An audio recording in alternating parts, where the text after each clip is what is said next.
The fluorescent glow of the International Airport Customs area washes over you, a pale, anemic light that strips the world of its vibrancy. It bleeds the color from the weary faces queuing, from the polished tile, from the very air you breathe. The low thrum of the building is a constant companion, a dull drone beneath the clipped announcements echoing from unseen speakers, beneath the rustle of passports and the murmuring of 1,000 private anxieties. You stand apart, leaning against a cool, unforgiving pillar, a ghost among the living, watching the ebb and flow of humanity. Your own bag, a worn canvas duffel, rests at your feet. It holds little, a testament to the life you've curated since the fall, lean, unburdened, and deliberately small. The scent of stale coffee and recycled air clings to everything, a subtle reminder of journeys begun and ended, of lives passing through, untouched by the quiet storm that still rages within you. You feel the weight of countless gazes, not on you, but through you, as if your very presence has become translucent. The ghost of a badge, a phantom weight on your hip, aches with a memory that refuses to fade. It has been years since the city lights reflected in its polished surface, years since the authority it represented coursed through your veins. Now, only the hollow echo remains, a constant whisper of a name, the journalist. A name etched into the cold marble of your memory, a case that unraveled not just a life, but your life. Marcus Thorne. The name tastes like ash on your tongue, a label for a man who once believed in justice, now a specter of that conviction. You trace the faded lines of a scar on your knuckles, a relic from a forgotten skirmish, a physical manifestation of battles fought and lost. The truth, you knew, was something far more intricate, more insidious. But your voice had been lost in the clamor of accusation, drowned by the tide of your own disgrace. You don't immediately look up, accustomed to the world flowing past. A scent, expensive cologne, sharp and intrusive, reaches you. Then, a voice, smooth as river stones, yet edged with an unmistakable authority, cuts through the drone. Marcus Thorne, the voice says, not a question, but a declaration. Your head lifts slowly. A man stands before you, impeccably dressed in a charcoal suit that seems immune to the weariness of travel. His eyes, the color of iced tea, hold a directness that is both unnerving and familiar. He is not a colleague, not a friend, merely a face from a world you abandoned. You're a long way from home, you reply, your voice a low rasp, and used to conversation. A faint, almost imperceptible smile touches the man's lips. Some things, he says, his gaze unwavering, have a way of finding their way back. He gestures subtly to the duffel at your feet. Traveling light, I see. But some burdens are worth picking up again, wouldn't you agree? He pauses, letting the words hang in the air, weighted with unspoken meaning. We have an opportunity for you, Marcus. Your jaw tightens. I'm not in the market for opportunities. My market closed years ago. Did it? He counters, a flicker of something like challenge in his eyes. Or did you just board up the windows and pretend it was gone? He steps closer, his voice dropping, though still clear amidst the surrounding noise. It's about the journalist. The one they called a random act, but you. You knew better, didn't you? A jolt, sharp and unwelcome, pierces the practiced calm you've cultivated. The journalist. The name, once a burning ember, now flares into a small, insistent flame. This man knows. It seems the threads you tugged on all those years ago are now connected to something much larger. A prominent politician's campaign. They're still there. Waiting. The hum of the airport fades, replaced by the rush of blood in your ears. The past, a predator you thought you had outrun, is suddenly here, breathing down your neck. Redemption. The word, once a cruel joke, now tastes like forbidden fruit. This isn't just an offer, it's a gauntlet. Thorne, a direct challenge to the quiet capitulation you've embraced. Why me, you demand, your voice barely audible. Because you were closest, the man replies, his voice firm, unwavering. Because you saw what others refused to. And because, Marcus Thorne, you're the only one left with nothing to lose. Except, perhaps, the truth. He reaches into his inner jacket pocket, producing a small, discreet business card. It's thick, embossed, with only an address and a single initial, M. Think of it as a second chance. A chance to finish what you started. Or, a chance to finally put it to rest. The choice, of course, is yours. He places the card in your hand. The paper feels cool, surprisingly heavy. You look down at it, then back at him. His expression is unreadable, a blend of expectation and calculated indifference. The politician. The words weave a tapestry of danger and possibility, pulling you back into the very labyrinth you had fought so hard to escape. The quiet life you'd built, brick by fragile brick, feels suddenly flimsy, ready to crumble under the weight of this unexpected summons. The tension in the air between you is palpable, a taut wire stretched to breaking point. You feel the familiar, dangerous stir of purpose, a ghost of the man you once were, beginning to awaken. The cool, heavy card rests in your palm, a sliver of polished obsidian against the scarred landscape of your skin. The stranger, a silhouette against the city's muted glow, watches you, his gaze a silent challenge. Redemption, a word you had long banished from your lexicon, now whispers, insidious and compelling. It dangles before you, a fragile lantern in the impenetrable night of your past. The image of the journalist's vacant eyes, frozen in a grainy photograph from a decade past, flickers behind your own. A dismissal, a career shattered, a badge surrendered. The stain of that failure, a persistent shadow, clings to you. You clench your jaw, the muscles taut, a familiar ache. This isn't about absolution, you tell yourself, not entirely. It's about the unanswered questions, the gnawing certainty that something was missed, something deliberately obscured. It's a hunger for truth, sharp and unyielding. You lift your gaze to the stranger. The words feel like grit on your tongue, a bitter pill swallowed. He inclines his head, a gesture of quiet triumph. From the inner pocket of his tailored jacket, he produces a slim, unmarked data drive. It's small, unassuming, yet its weight in your hand feels immense, laden with the forgotten echoes of a life cut short. The preliminary files, he murmurs. A starting point. You'll find the next instruction waiting for you. He glances at his watch, a quick, almost imperceptible movement. Your flight departs in 3 hours. Destination, a place you might find. Illuminating. The abruptness of the command, the unexpected journey, leaves a sour taste. But the drive, cool against your fingers, holds a stronger pull. You nod, a curt dismissal of his veiled urgency. Suitcases glide along conveyor belts, their contents x-rayed, their owners scrutinized.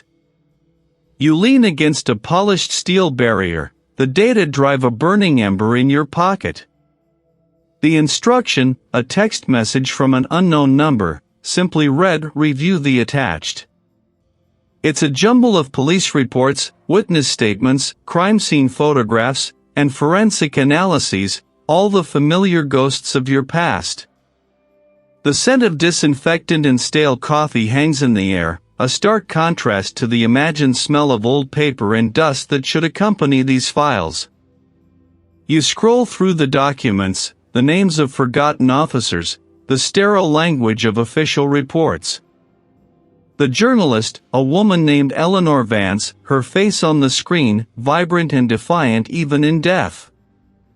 Her work, a relentless pursuit of corruption, had been lauded, then dismissed as the motive for a random street mugging gone wrong. You remember the public outcry, the swift condemnation, your own futile attempts to push for a deeper investigation. A customs officer, his uniform impeccably pressed, walks past, his eyes briefly sweeping over your face before moving on. You feel the weight of his casual surveillance, a constant reminder of the scrutiny that now follows you everywhere. This public space, ironically, offers a strange kind of anonymity, a place to hide in plain sight. You pause on a financial report, buried deep within the case file. It details a series of shell corporations, ostensibly linked to a minor real estate scandal Eleanor was investigating. At the time, it seemed like a dead end, a tangent. Now, a name leaps out at you, Veridian Holdings. The name sparks a dormant memory, a fleeting news report you'd seen just this morning, a footnote in the coverage of the presidential campaign. Veridian Holdings, a major donor, a significant backer of the very politician now vying for the highest office. Your fingers tremble slightly as you scroll further, piecing together the fragmented information. The subject lines are cryptic, hinting at deep dives into campaign finance and unseen puppeteers. The IP address is traced back to a network of offshore servers, untraceable, impenetrable. The original investigation dismissed them as unrelated, a journalist's typical paranoia. But now, with the politician's face plastered across every news outlet, with the stranger's offer still echoing, a different narrative begins to weave itself. The shell corporations, the campaign donations, the encrypted messages, they are no longer disparate threads. They are strands of a single, intricate web. The random act of violence against Eleanor Vance suddenly appears meticulously planned, its true target far grander than a stolen purse. It's a key, heavy and unyielding, that could unlock a door you never knew existed. And someone, somewhere, had decided her discoveries were too dangerous to see the light of day. The air in the customs area, once sterile, now feels charged with an unseen menace. The screen darkens, a mirror reflecting the grim resolve etched across your face. Marcus Thorne, a name whispered in the hushed halls of what was once your domain, now just a ghost in the machine. You palm the cool metal of the device, its weight a familiar anchor. The wind, a mournful lament, whistles through shattered windows, carrying the fine dust of neglect. You push through a plywood barrier, its makeshift nails groaning in protest. Inside, the air is thick with the smell of decay and damp plaster. You remember the initial investigation, the cursory sweep, the hurried conclusions. Now, with the weight of disgrace and the hunger for truth driving you, your eyes see beyond the obvious. Your fingers brush against a loose floorboard near where the journalist's chair once stood. It gives slightly. No one would have noticed it then, dismissed as structural decay. With a practiced ease, you pry the board loose. Beneath it, nestled in the accumulated dust, lies a small, tarnished silver locket. It's an anomaly, too pristine for the surrounding neglect, too deliberate in its concealment. Your thumb brushes over its surface. It feels heavy, substantial, yet refuses to yield to your attempts to open it. A fragmented date, a partial alphanumeric sequence, and a stylized emblem that tugs at the edge of a forgotten memory. It looks like a custom stamp, or perhaps a unique navigational mark, something you might have seen on old shipping manifests or flight logs. This is it. The journalist's last message, a breadcrumb trail in the wilderness of their demise. The locket secured, you head for the familiar, yet now alien, territory of your former colleagues. You find the seasoned detective, a man whose hair has whitened considerably since your last encounter, hunched over a lukewarm cup of coffee in a dimly lit diner. He looks up as you approach, his eyes, once alight with camaraderie, now hold a guarded wariness. "Marcus," he says, his voice flat, devoid of warmth. "Heard you were back. Stirring up old ghosts, I see." "Just looking for answers, Thomas," you reply, keeping your voice even. "About the journalist's case. Anything new?" He sighs, stirring his coffee with a spoon that clinks too loudly in the quiet space. "It was closed, Marcus. Random street crime. End of story." He glances around, a quick, almost imperceptible flick of his gaze. "Some doors, Marcus, stay closed for a reason. You're not wearing the badge anymore." He stands, leaving his coffee untouched. "Stay out of trouble, Thorne." The door chimes his exit, leaving you with the bitter taste of rejection. The resistance is palpable, a wall already forming. He looks up, his face momentarily illuminated by the hungry flames, his eyes darting nervously. "Thorne? Remember him? Heard anything?" He shifts, tossing a piece of scrap wood into the fire. Sparks fly upwards, briefly mirroring the fear in his eyes. "Heard too much, Thorne. Heard he got too close. To the high places. Powerful men, you understand? Men who don't like old ghosts stirred." He leans in, his voice dropping further. "They say it wasn't just a mugging. They say he found something. Something big. Something that could bring down giants." He pulls back, his eyes scanning the alley's entrance. "But that's just talk, you know? Street gossip. Best leave it be." The locket feels heavier in your pocket now, its etched symbols burning with renewed significance. The high places, the powerful men, and a customs like Mark. International implications. The air inside is a stark contrast to the city's grime, sterile and efficient, smelling faintly of cleaning products and distant jet fuel. You navigate the labyrinthine queues, the stern-faced officers, the ceaseless chatter of 1,000 languages. You approach a customs agent you once knew, a meticulous woman named Eleanor who processed countless declarations in your early days. She recognizes you, her expression a mix of surprise and apprehension. "Marcus? What brings you here?" Her voice is tight, her gaze flitting nervously over your shoulder. You pull out the locket, holding it discreetly in your palm. "I need to trace this. These markings, they look like a customs stamp, or some kind of manifest code. It's from an old case, the journalist's murder. I think he was onto something tied to international movement." Eleanor's eyes widen, and a tremor passes through her. She takes the locket, her fingers trembling slightly as she examines the etchings. Her brow furrows, then her eyes snap up, meeting yours with a sudden, icy resolve.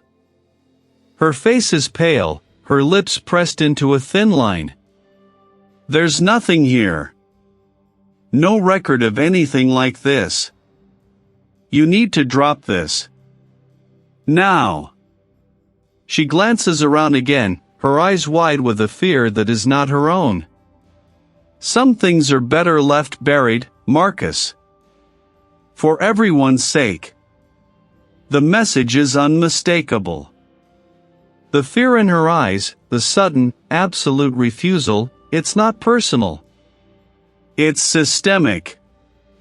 The journalist's trail leads not just to a crime scene, but through the very arteries of international commerce, touching the powerful hands that control its flow. The locket, a silent witness, now feels like a burning coal in your hand. And the forces behind them are far more formidable than you had ever imagined. The stale air of your apartment clings, a phantom limb of the fear you witnessed. The message was clear, silence was not just preferred, it was enforced. Systemic. You turn the locket over in your palm, its cool metal a strange comfort. It's heavy, not just with its own weight, but with the unspoken truths it holds. Under the harsh glare of your desk lamp, you scrutinize the locket once more. The intricate filigree, the worn edges where it has been handled countless times. You press a thumb against a barely perceptible seam along its side.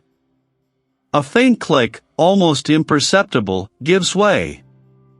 Inside, nestled against the faint imprint of a long-vanished photograph, is a tiny, folded slip of paper.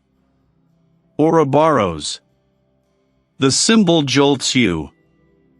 You remember seeing it before, not in official records, but in a grainy photograph from the murdered journalist's early research notes, tucked away in a file you'd once dismissed as tangential.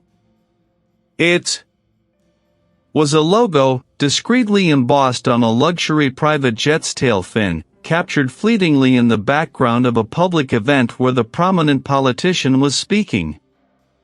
At the time, you'd paid it no mind.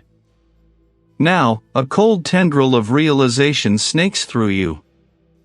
A holding company, a labyrinthine entity with shell corporations layered like geological strata, all pointing back to a single, colossal financial power, the conglomerate. This conglomerate, you recall from the journalist's scattered files, had been the subject of their most aggressive, most dangerous investigations. And the politician, whose campaign coffers seemed to swell with every new policy favoring these exact global trade hubs, was its most vocal champion.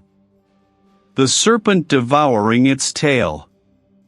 Infinite influence. Infinite power. The journalist wasn't just investigating a politician, they were dissecting the parasitic relationship between a political figurehead and a global leviathan, a network of influence that stretched across continents, manipulating markets and laws with impunity. The murder was not random. The coordinates, the serpent symbol, the politician, the conglomerate, it all coalesces into a terrifying mosaic. There is an urgency to these coordinates, a timeline implied by the journalist's meticulous dating of the locket's contents.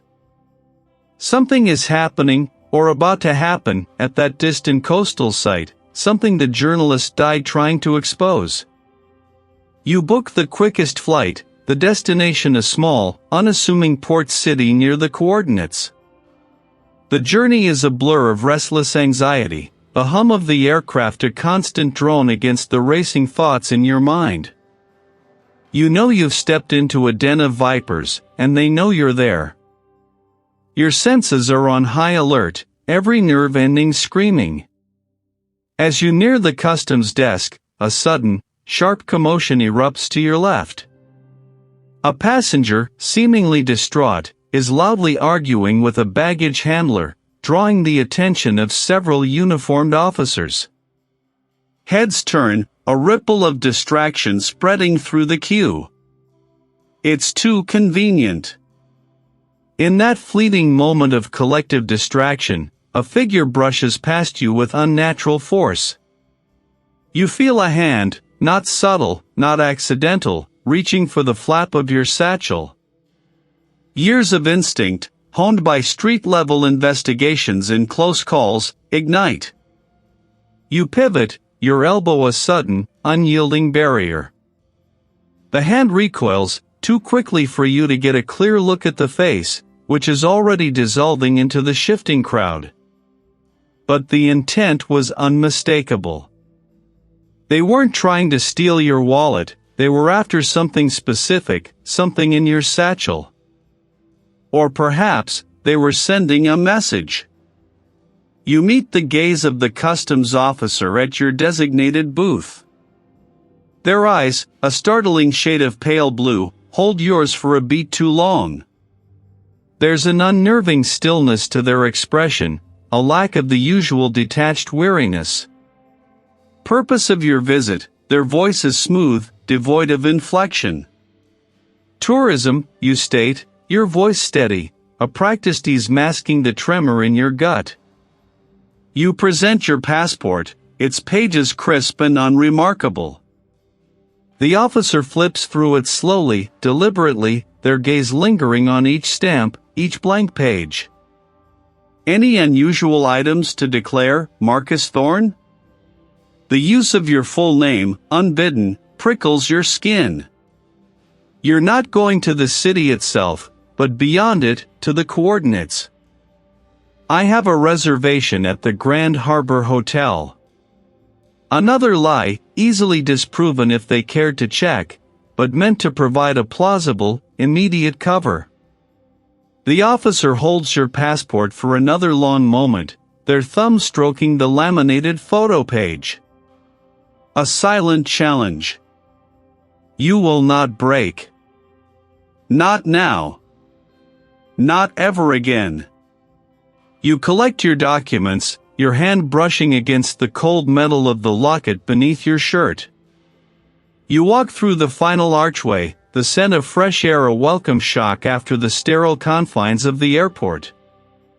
You've made it through, but the near miss, the officer's knowing stare. The precise questions, they were not random. They were designed to rattle you, to stop you, or perhaps, to confirm your presence. The politician, the global conglomerate, the journalist's murder, and now, you. You are a loose thread in a meticulously woven tapestry of power, and they will stop at nothing to snip you away. The hunt has become the hunted. The officer holds your passport, a slender booklet that feels suddenly heavy with the weight of your journey, your deception. His gaze, an unblinking assessment, slides from the laminated photo to your face, then back again. Around you, a pocket of silence stretches, taut as a wire. Marcus Thorne, he states, the name of flat pronouncement in the sterile space. Traveling alone. It's not a question. Yes, you confirm, your voice steady, a practiced calm you've honed over years of putting on masks. He flips pages, each rustle a tiny, deliberate delay. Purpose of visit? Business, you reply, the lie smooth on your tongue. Meeting potential investors for a new venture. His eyes narrow, scanning the entry stamps. You've been to this region before, Mr. Thorne. Several times. But not recently. A prickle of unease traces your spine. This isn't routine. Circumstances change, you offer, a shrug that feels more like a defensive flinch.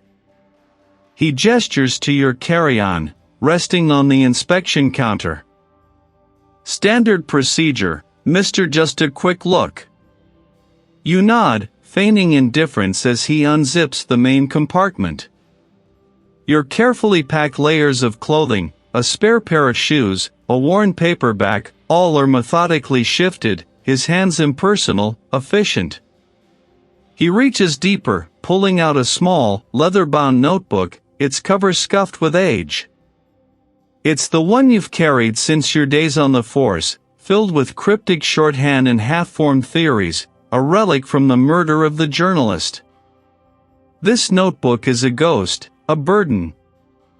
What's this? The officer asks, his finger tracing the embossed initials on its cover. Ante. An old journal, you explain, your voice a little rougher than before. Personal notes. He doesn't open it immediately.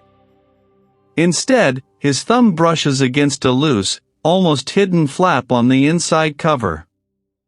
With a practiced movement, he extracts a single, faded photograph tucked away there. It's a small, square image, the kind developed from an old disposable camera. Your breath catches. The photograph. You'd forgotten it was there, a relic from another lifetime. It shows you, younger, sharper, standing beside your old partner, a wide grin splitting his face, your arms slung around each other's shoulders. The background is blurred, but you recognize the brickwork of the old precinct building. And there, in the foreground, almost an afterthought, is a small, ornate silver locket, glinting on a chain around your partner's neck. The murdered journalist. Her body had been found in a desolate warehouse district, not far from a broken chain. No locket. But during the initial investigation, your partner had mentioned, almost in passing, a similar locket, a family heirloom, he'd said. My grandmother's, he'd told you, found it in a forgotten box. Thought about getting it repaired. You remember him wearing it for a brief period, then it vanished. He dismissed it as lost, perhaps stolen.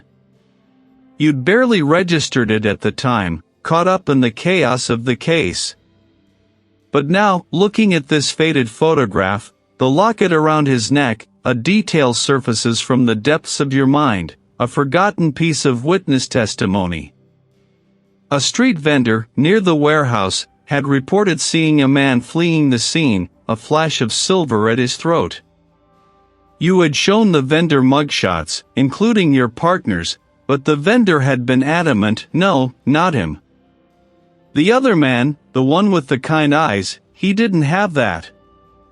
That shiny thing around his neck. The man running, he did. You had dismissed it, attributing it to the vendor's confusion, the stress of the moment. Your partner had been with you, miles away, at the time of the murder, and alibi ironclad. But what if the locket wasn't his? What if it was the journalist's? What if he found it, dismissed it, then later claimed it as his own? The journalist had a penchant for antique jewelry, a detail you'd noted but never pursued. The locket in the photo. It was intricate, unique. Too unique to be a common family heirloom. The officer clears his throat, pulling you back to the present. A friend, he asks, holding the photograph. A former colleague, you reply, your voice tight, the words tasting like ash. From my time on the force. The officer hands back the photo and the notebook. He zips your bag with a final, decisive tug. Everything appears to be in order, Mr. Welcome to the city. You gather your belongings, the weight of the notebook in your hand now unbearable. The photograph, tucked back inside, burns a silent hole in your thoughts. Your former partner. Your trusted ally. The man who stood by you when your career crumbled, who offered condolences and commiseration. He had been so convincing, so earnest in his belief that the journalist's murder was a random act, a tragedy with no deeper roots. He had helped you close the file, helped you move on. But if that locket, if that detail, was deliberately obscured, if he had misled you, however subtly, then his comfort was a lie, his commiseration a performance. The alibi. They was it truly ironclad, or had you, in your initial grief and shock, allowed yourself to be convinced? The thought is a venomous serpent coiling in your gut. Your determination, once a steady flame, now flickers with a rage born of deception. A face you once called friend. The truth, it seems, demands more than just your life. It demands your trust, piece by agonizing piece. And the journey has only just begun. You gather your belongings, the weight of the notebook in your hand now unbearable. Your former partner. Your trusted ally. He had been there. Always. A chill, colder than any winter wind, snakes through your veins, a premonition of betrayal. The words from the journalist's hidden notes, scribbled in a frantic code you'd spent hours unraveling, echo in your mind. Delta 371. Midnight. Red Star. A flight number. A time. A cryptic designation. Your eyes, however, cut through the anonymity, searching for the specific.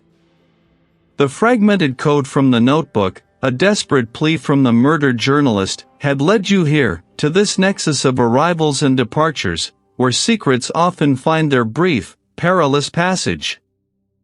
You recall the weight of his hand on your shoulder, the sincerity in his eyes as he spoke of injustice. Now, every memory is tainted, twisted into a cruel parody. The Red Star designation, you deduced, wasn't a person, but a flight out of a specific Eastern European city, known for its shadowy financial dealings. Delta 371. It arrived an hour ago. Your gaze sweeps across the bustling queues, the stern faces of the customs officers, the digital displays flashing destinations. Near the far end of the customs line, observing the flow with an almost detached intensity, stands a familiar silhouette. He is not a traveler, he is an observer, a sentinel. Your heart, a drum against your ribs, urges caution, but your resolve hardens. If he is involved, if he is truly part of this intricate web of deceit, then the truth demands to be dragged into the harsh light. Minutes stretch into an eternity. A young woman, her face pale with travel fatigue, approaches the customs desk. She carries a worn backpack and clutches a small, leather-bound travel guide in her hand. That's it. The notebook mentioned a traveler with a guide. A small detail, easily dismissed, now screaming its significance. Your former partner's eyes track her, a subtle flicker of attention in their depths. As the traveler presents her passport, her attention diverted, you make your move. A swift, practiced bump, a mumbled apology, and the leather-bound guide slips from her grasp, tumbling to the polished floor. Before she can react, you are there. Retrieving it, your fingers brushing hers, a fleeting moment of contact.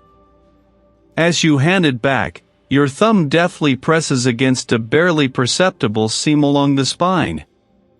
A tiny, almost invisible, USB stick clicks into your palm. The traveler thanks you, oblivious, and moves on. Your former partner, across the room, barely registers the interaction, his gaze already shifting. He saw nothing. Or perhaps, he saw exactly what he expected. The screen flickers to life, demanding a password. You type them in. The file decrypts. Your eyes scan the scrolling text, a meticulous ledger of illicit transactions, shell corporations, and coded communications. Names begin to appear, bolded and damning. High-ranking officials, corporate magnates, figures thought untouchable. And there, intertwined with the financial data, are dates. Dates that align with the journalist's murder. Dates that align with your own downfall. Coordinates you recognize. The abandoned factory where the journalist's final, desperate meeting was supposed to take place. And linked to this Phoenix Rising project, a series of directives, signed with an initial, JT John Thorne. The world tilts on its axis. The image of his sympathetic face, his unwavering support, shatters into 1,000 shards of venomous deception. He wasn't just observing, he was orchestrating. He wasn't just complicit, he was a key player in the very conspiracy that ruined you and murdered an innocent truth-seeker. The personal cost, once a nagging fear, now seems irrelevant. Your career, your reputation, your very freedom, they are secondary. This is no longer just about redemption. This is about justice, raw and unyielding. For the journalist, for the truth, for the integrity of everything you once believed in. You tuck the tablet away, the evidence burning against your skin. Your former partner is still there, a silent sentinel, unaware you hold the thread that will unravel his carefully constructed deception. You make your way towards the exit, your steps deliberate, each one a commitment. There is no turning back. The hunt has begun. The fabric of justice, indeed, is tearing, and you are now its sole, determined stitch. The world shatters, a mosaic of broken trust where John Thorne's face once offered solace. The name, echoing in the hollow chambers of your memory, is a poison, curdling the very air you breathe. You move through the grimy motel room, a temporary purgatory, each step a phantom limb in the wake of such profound betrayal. He wasn't just a shadow, he was the architect of the darkness that consumed you. The screen glows, a single, cryptic text from the contact, your last tenuous thread to the truth courier. Terminal 3, Gate C12. Leaving. Now. Package is critical. Your muscles coil, a predatory alertness eclipsing the ache of disillusionment. This is not the time for grief, it is the time for pursuit. The courier, a phantom whisper in the grand scheme, now a tangible point of light on a rapidly darkening map. The air hums with the drone of distant engines and the babble of 100 languages, a cacophony that attempts to swallow your singular focus. You navigate the labyrinthine corridors, past the tired faces of families clutching passports, the crisp uniforms of officials, the weary travelers queuing for final inspections. Each glance is a probe, each figure a potential target or threat. Your senses, honed by years of walking the razor's edge, stretch taut. Your gaze sweeps across the sea of faces, searching for the anomaly, the one thread that doesn't quite fit the pattern of hurried departure or eager arrival. And then you see her. A young woman, perhaps late 20s, her frame slight, her movements a peculiar blend of nervous energy and forced calm.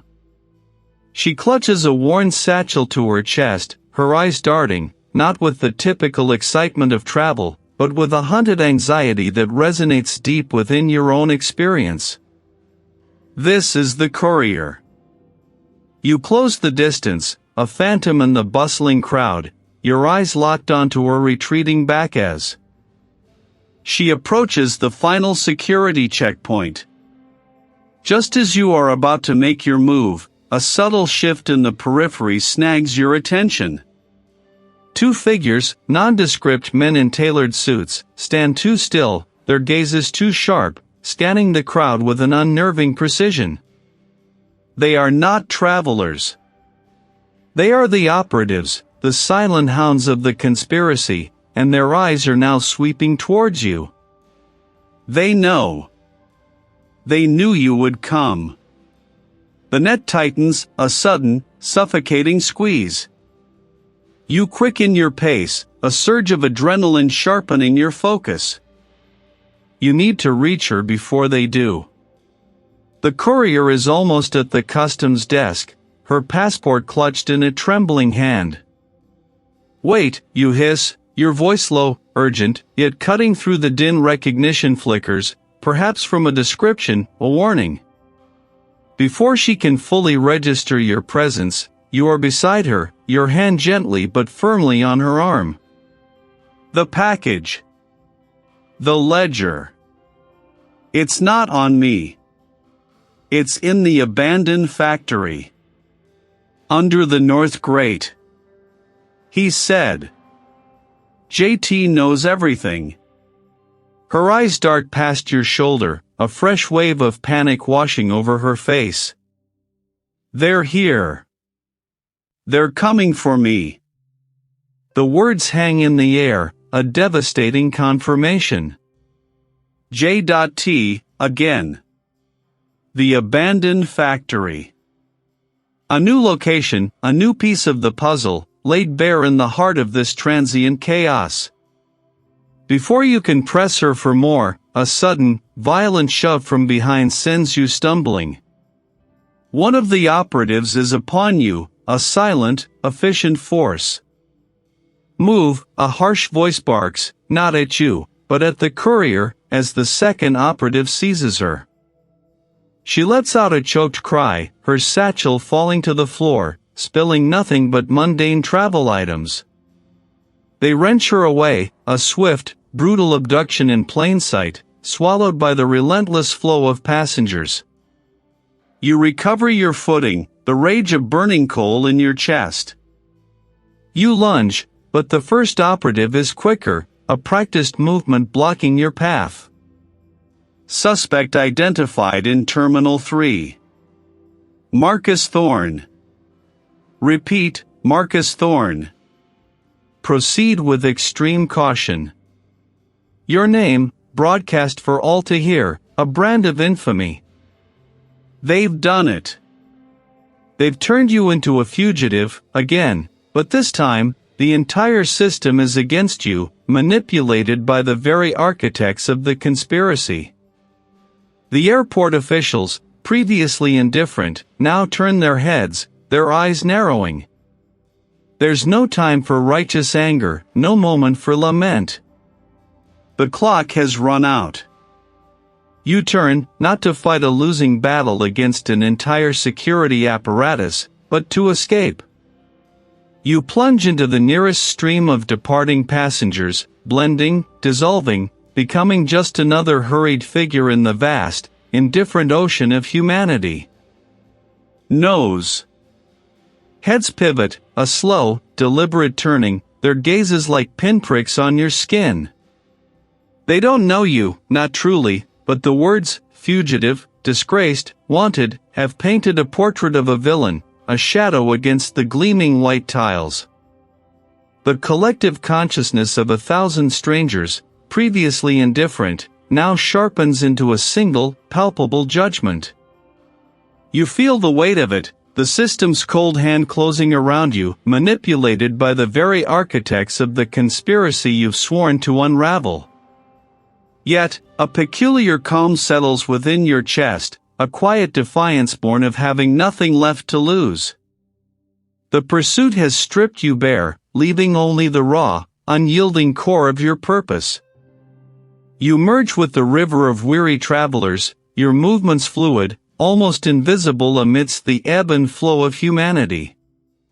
The rhythmic thump of luggage wheels against the polished floor becomes a drumbeat to your resolve. Your eyes, keen and practiced, scan the faces, the uniforms, the subtle tells of vigilance. They're looking for a panicked man, a cornered animal. You offer them only a man resigned, a traveler lost in the mundane frustration of transit. Your destination isn't a flight, but a forgotten corner, a locker tucked behind a maintenance access panel, a relic from a past, more cautious journey. With a practiced sleight of hand, you slip away from the main thoroughfare, a phantom in the periphery. The hum of the ventilation system, the distant murmur of announcements, all conspire to cloak your movements. Your fingers work with the familiarity of memory, bypassing the rusted latch, revealing the small, nondescript compartment. Inside, nestled amongst dust and forgotten wires, awaits the final piece. It's a data chip, no larger than your thumbnail, encased in a polymer shell. Not a flashy device, but a quiet repository of devastating truth. This isn't just proof, it's a confession, meticulously laid bare, awaiting its audience. The urge to broadcast its contents, to shatter the carefully constructed illusions with a single click, is a potent siren song, but you resist. The system isn't just against you, it's them. You find a quiet terminal, a dimly lit alcove far from the customs frenzy, and access a secure, untraceable satellite connection. Your fingers hover over the keyboard, a moment of profound clarity washing over you. This is it. The point of no return. You craft a message, lean and precise, addressed to the political candidate's most trusted advisor, a man whose name has surfaced too often in your research, a spider at the center of a web. The message is simple, devoid of threats, yet pregnant with implication. The Thorne is sharp. I hold the complete ledger. Meet me, alone, at the old Atlas Foundry, midnight. Or watch your empire crumble publicly, piece by agonizing piece. You attach a small, encrypted fragment of the data chip, just enough to prove you're not bluffing, a taste of the poison you possess. It's a gamble, a deliberate provocation. They will come, because they have no choice.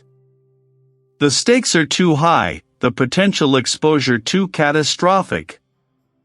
They will come for the chip, and they will come for you. The old Atlas Foundry, a skeletal monument of rusted iron and broken glass on the city's industrial fringe, will be the stage. You visualize the decaying structure, the way moonlight might slice through shattered windows, the echo of footsteps on concrete. It's a place where secrets are buried, and where, tonight, one will either rise or be extinguished forever. You are walking into a snare, a predator leading its hunters into a confined space where the lines blur, and the roles might just reverse. You are Marcus Thorne, and you are ready. The air, thick with the scent of stale coffee and industrial cleaner, presses in on you, a physical weight. Your hand, though steady, feels the phantom tremor of the data chip nestled deep within your coat pocket, a tiny shard of truth capable of splintering empires. You stand by the designated meeting point, a sterile, glass-walled waiting area usually reserved for families greeting returning loved ones. Now, it feels like a stage set for a final act. You watch the entrance, every muscle in your body coiled, a spring loaded for release. This is your trap, Marcus, baited with a sliver of their own dark secrets. Then, they arrive. Not with a flourish, but with a quiet, almost imperceptible shift in the ambient energy. The orchestrator, a figure of polished restraint, glides into view, flanked by two imposing operatives whose eyes scan the room with predatory efficiency. There is no warmth in their gaze, only calculation. They stop a few paces from you, the distance crackling with unspoken threats. Marcus Thorne, the orchestrator's voice is a smooth, silken rasp, barely audible above the airport's murmur. You have our attention. A costly endeavor, I assure you. You meet their gaze, a challenge in your own. Costly for whom, exactly? The truth has a way of balancing the scales. You let your words hang, a subtle provocation. The fragment you received? A mere appetizer. The full feast is far more indigestible. One of the operatives shifts, a hand subtly moving towards their jacket. You hold their gaze, unflinching. Easy, you say, your voice calm, but with an edge of steel. Any overt move here, and the entire world gets to witness the final act of your charade. Brilliant, tenacious. They didn't just stumble upon your network, did they? Projecting enough for the nearby security cameras you've ensured are active to pick up. The journalist wasn't killed for what they knew. For who they were about to expose. They had proof, Marcus. Proof that the politician, your esteemed candidate, personally signed off on the directive to neutralize any threats to their campaign. And the journalist, bless their relentless soul, was deemed the most significant threat. You pull a small, innocuous-looking device from your inner pocket, not a weapon, but a data transmitter. The orchestrator's eyes fix on it, their composure finally cracking. The journalist's final report, you continue, your voice gaining strength, was a meticulously documented dossier, not just of financial malfeasance, but of direct orders, coded communications, and the names of the intermediaries who carried out the politician's dirty work. That report, which vanished after their murder, wasn't destroyed. It was encrypted, hidden within a dead man's switch. A switch I activated the moment I sent you that data fragment. The orchestrator lunges, a sudden, desperate movement, but you are faster.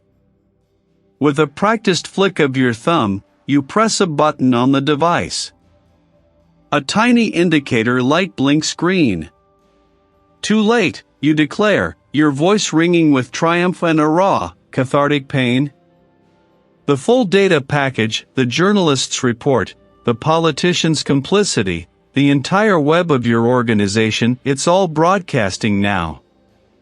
To every major news outlet, every independent journalist, every watchdog group I could reach. It's out there. The moment you received my message, a timer began. And it just ran out. The two operatives surge forward, their movements swift and brutal. The second operative grabs your arm, twisting it, but you use their momentum, spinning, your elbow connecting sharply with their jaw. They stumble back, dazed. The orchestrator, enraged, snatches a discreet communication device from their ear. Stop him. Now. You don't fight to escape, you fight to buy time, to ensure the signal propagates. Another operative closes in, their hand reaching for the transmitter. You slam your palm against the glass partition, the sudden, loud thud drawing the attention of bewildered passers-by. These are the people who control your politicians. The orchestrator's face is a mask of pure fury, their carefully constructed facade shattered. They bellow orders, their voice losing its cultured edge, revealing the primal rage beneath. The operatives, now more desperate, move with increased aggression. One grabs you from behind, pinning your arms. The other snatches the transmitter from your hand, crushing it under their heel with a sickening crunch. But a triumphant smile touches your lips, even as the pressure on your arms intensifies.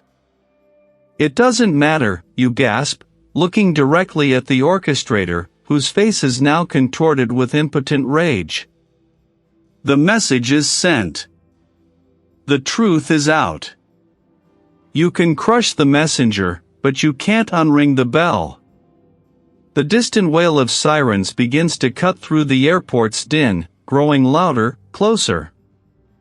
A wave of uniformed security personnel, alerted by the commotion and perhaps by the very broadcast you initiated, begins to converge on your location. The orchestrator's eyes dart between you, the approaching authorities, and their suddenly exposed operatives. The air crackles, not with the hum of the lights, but with the raw, untamed energy of a conspiracy laid bare. You have played your final hand, Marcus, and the game has irrevocably changed.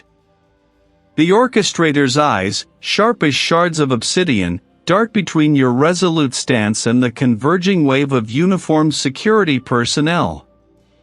The air crackles with an electric tension, a palpable hum of consequence. A desperate lunge. Not at you, but for the nearest exit, a futile dash against the tide of approaching authority. Your arm shoots out, not with the brute force of a brawler, but with the precise economy of a craftsman, hooking there. Ankle. They tumble, a marionette with severed strings, sprawling amidst the gleaming luggage trolleys and scattered duty-free bags, a cascade of forgotten trinkets scattering around them. The first of the security team, a formidable figure with a face carved from granite, is upon them in an instant, followed by a surge of others. Zip ties appear, clinical white against the dark fabric of their tailored suit, binding wrists with swift, practiced efficiency. The struggle is brief, a final, pathetic flailing before resignation settles in their eyes, a cold, hard glint of defeat that mirrors the hollow echo in your own chest.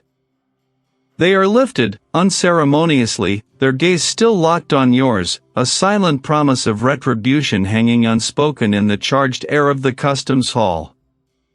Above, on the massive screens that usually broadcast an endless stream of flight information, your face flashes, then the image of the orchestrator, then the damning evidence you just aired. Fingers point, phones are raised, capturing the raw, unfolding drama. You see the faces, a mosaic of shock and dawning comprehension, their expressions shifting from weary anticipation to bewildered outrage. The world, for a fleeting moment, has stopped spinning for them, caught in the sudden, blinding glare of truth. The conspiracy, once a whisper in the shadows, is now shouted from the digital rooftops, its tendrils exposed for all to see.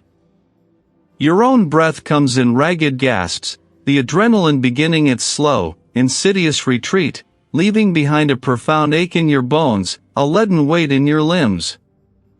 The distant wail of the sirens begins to fade, carrying away the immediate urgency, leaving you in the strange, echoing quiet of the aftermath. This isn't the clean triumph you once envisioned, not the neat resolution of a television drama. It's messy, fraught, and deeply personal. You taste the bitter tang of victory, mingled with the lingering ghost of the past, a metallic memory on your tongue. A senior investigator, their uniform crisp, their gaze assessing and unreadable, steps towards you. Marcus Thorne, their voice is a low rumble, devoid of judgment, yet heavy with unspoken questions. That was quite a show. You offer nothing but a slight nod, your throat suddenly dry as desert dust. The orchestrator is being led away, their eyes still burning into yours, a silent challenge in the face of their capture. You watch them go, a figure diminished by the sudden exposure, stripped of their carefully constructed power. The weight of the moment settles on your shoulders, heavier than any physical burden you have ever carried. The journalist's face, clear and vibrant in your memory, flickers behind your eyelids. Was this enough? Was the scales finally balanced? The cost, you realize, is not just what you've risked, but what you've had to become. A colleague, a familiar face from your previous life, pushes through the gathering onlookers.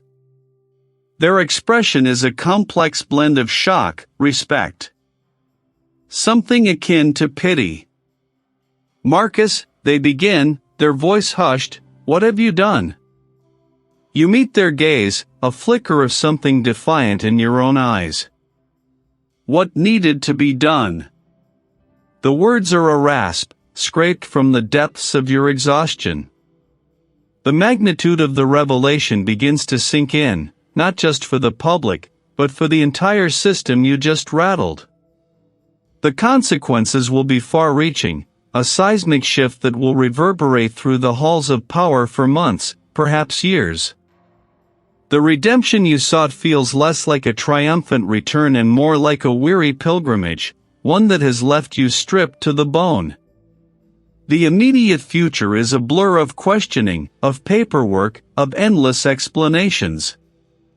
But for this moment, standing amidst the fading chaos, with the eyes of the world turning to the truth you unearthed, you feel a fragile sense of purpose, a quiet resolve. The fight, is far from over. This is merely the end of one chapter, and the ominous beginning of another. Fluorescent lights cast a cold, unforgiving glare on the polished floor, mirroring the stark clarity with which you now see the world. The murmurs of 100 languages blend into an indistinct drone, a testament to the myriad lives moving through this transient space, each on their own trajectory. You are one of them, yet set apart by the ghost you finally laid to rest. The weight of the carry-on slung over your shoulder is negligible compared to the burden lifted from your spirit. The prominent politician, once an untouchable titan, now lies in ruins, their carefully constructed edifice crumbled by the truth you unearthed. The echoes of that fall still reverberate, a seismic shock through the very foundations of the system you once served, and then defied. You feel it in the subtle glances from passing security personnel, in the hushed tones of news reports flickering on distant screens, in the profound, exhausting quiet within your own mind. As you approach the queue, a figure detaches from the periphery. Not a uniform, not a face you immediately recognize from your old precinct, but one whose tailored suit and watchful eyes speak of a different kind of authority. They move with an almost imperceptible glide, stopping a few paces from you. Your gaze locks, and a silent conversation unfolds. Marcus Thorne, the voice is low, cultured, barely audible above the airport din. A name that carries weight, now. You offer no greeting, no defense. Only a steady, unwavering stare. The journalist, they continue, their eyes, a shade of calculating gray, hold yours. They were close. Closer than anyone knew. Not just to the politician, but to the architects behind them. The ones who pull the strings in the shadows, not just of a campaign, but of an entire era. A cold tendril of understanding snakes through you, tightening its grip. This is the reveal. The journalist wasn't just a threat to a single politician, they were on the verge of exposing the entire network, the true power behind the illusion. You didn't just solve a murder, you rattled an empire. You've stirred a hornet's nest, Thorne, the figure states, a hint of something akin to grim admiration in their tone. Some will see you as a hero. Others as a dangerous inconvenience. The strings you cut were connected to very powerful hands. This is the event, the quiet acknowledgement of the true scale of your disruption. The tension tightens, a subtle pressure against your temples. The figure offers a faint, almost imperceptible nod. Indeed. But know this, the world you walk into now is not the one you left. You've earned a certain notoriety. A reputation for seeing what others choose to ignore. That can be a weapon, or a target. They turn, melting back into the flow of travelers, leaving you with the unsettling clarity of their words. You haven't just cleared your name, you've redefined it.